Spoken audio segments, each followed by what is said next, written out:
নমস্কার বন্ধুরা, কেমন আছেন? আনন্দের রান্নাঘরে আপনাদের সকলকে জানাই স্বাগত। দেখুন বন্ধুরা, রান্না করার আগে আপনাদেরকে দেখাই এই দুষ্টু আনন্দি কতটা দুষ্টু হয়েছে। দেখে নিন সারাদিন ওর সাথে আমরা কীভাবে মজা করি। দেখুন এখন বিস্কুট খেতে খেতে কি বলছে। আমাকে দেবে মাম্মা? তুমি আমাকে একটু বিস্কুট হাম খাচ্ছ? তুমি খাও।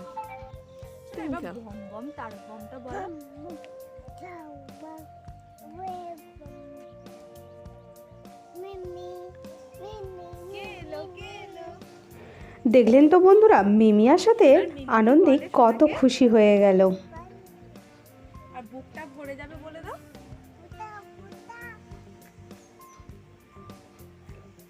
কোনটা? কা আর পাতা কই? পাতা পাতা কই?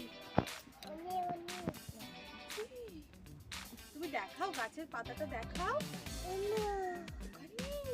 আর পাখি কোথায় থাকে? পাখি কোথায় ওড়ে? গাছে থাকে পাখি। ও একবার বম বম তারক বমটা বলো।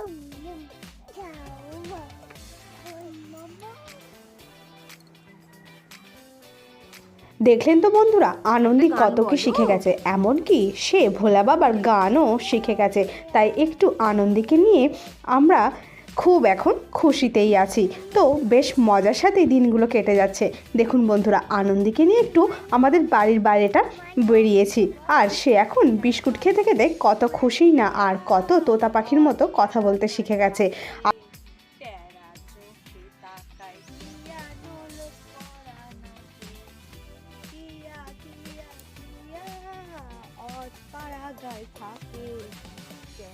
চোখে তাকায় টিয়া নোলক পড়া নাকি।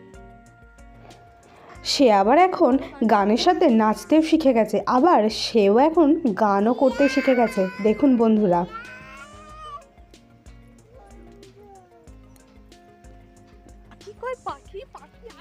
আপনাদের এই আনন্দের ভিডিও দেখতে কেমন লাগছে অবশ্যই কিন্তু কমেন্ট করে জানাবেন।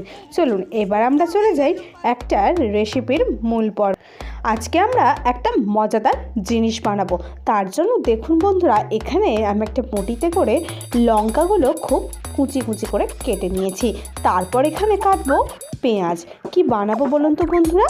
আজকে একটা মজাদার রেসিপি বানাবো, যেটা থাকলে আর ভাতের সাথে কিছুই লাগবে না, শুধু এটা হলেই এক থালা ভাত আরামসে উঠে যাবে। যেদিন কিছু রান্না করতে ইচ্ছা করবে না, সেদিন কিন্তু আপনারা এটা বানিয়ে নিতেই পারেন। জানেন তো বন্ধুরা, ফ্রিজ খুলে দেখলাম ফ্রিজে খুব অল্প কটাই মাছ আছে, যে মাছগুলো দিয়ে সবার কিন্তু হবে না। তাই ভাবছি এই মাছগুলো কিভাবে সবার মধ্যে দিয়ে ভাগ করে খাওয়া যায়। দেখুন বন্ধুরা, কত অল্প মাছ ছিল, কিন্তু এই মাছগুলো দিয়ে কিন্তু আমরা সবার মধ্যে ভাগ করে নিলাম এই মজাদার রেসিপিটা দিয়ে। আপনারা তো আগেই দেখলেন আমরা ওখানে পেঁয়াজ আর লঙ্কা কুচিগুলোকে কেটে নিয়েছি। আবার দেখুন আনন্দি কিন্তু এখানে চলে এসেছে, এখন কত কথাই না শিখেছে।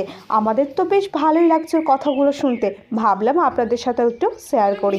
তো আপনাদের ভালো লাগলে অবশ্যই কিন্তু লাইক করবেন, আর যারা এখনও পর্যন্ত এই আনন্দি রান্নাঘর চ্যানেলটিকে সাবস্ক্রাইব করেনি তারা কিন্তু অবশ্যই এই চ্যানেলটিকে সাবস্ক্রাইব করবেন। এখানে শুধু কিন্তু রান্না নয়, এই আনন্দির দুষ্টুমিও কিন্তু দেখানো হয়। দেখুন বন্ধুরা, আনন্দি কেমন ধুতি পড়েছে।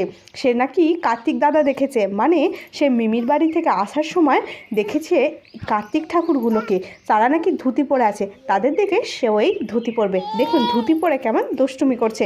তা ওর ধুতিটাও কেমন হয়েছে অবশ্যই কিন্তু কমেন্ট করে জানাবেন। এটাও কিন্তু ওর মিমি ওকে পরিয়ে দিয়েছে। ওর মিমি থাকে, তাই ওকে নিয়ে ওর বেড়ানোর কোনো অসুবিধা হয় না। মিমির সাথে বিন্দাস হয়ে কিন্তু ও ঘোরে। তো বন্ধুরা, আপনাদের এই দুষ্টু আনন্দিকে যদি একদিনের জন্য পান, আপনারা কি করবেন? আমার তো মনে হয় ওকে আমি চটকে পুরো আলু ভাতে করে দিই, কিন্তু যতই চটকাই কিন্তু সে তো চটকাতে দেবে না। বলুন, চলে এসেছি আবার বন্ধুরা রান্নার মূল পর্বে। দেখুন বন্ধুরা, আমি এখানে লঙ্কা আর পেঁয়াজ এইগুলোকে ভালো করে লবণ দিয়ে মেখে নিচ্ছি। তারপর যে মাছগুলো রেখেছিলাম এবার সেই মাছগুলোকে খুব ভালো করে কাঁটা ছাড়িয়ে নিতে হবে। দেখুন বন্ধুরা, মাছগুলোকে কিন্তু খুব ভালো করে কড়া করে ভেজে নিতে হবে। তারপর দেখুন বন্ধুরা, কাঁটাগুলো কিন্তু ভালো করে বাছাই করে নিতে হবে, না হলে খাওয়ার সময় খুব অসুবিধা হবে। এবার এই পেঁয়াজ, লঙ্কা, লবণ আর এই মাছগুলো ভালো করে মেখে নিন আর সবাইকে সার্ভ করে দিন।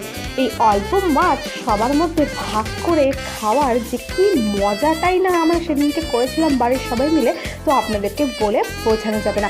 আপনাদের বাড়িতে যদি এরকম অল্প মাছ থাকে তাহলে কিন্তু অবশ্যই এই রেসিপিটা আপনারা বানিয়ে খেতে পারেন, দারুণ লাগবে।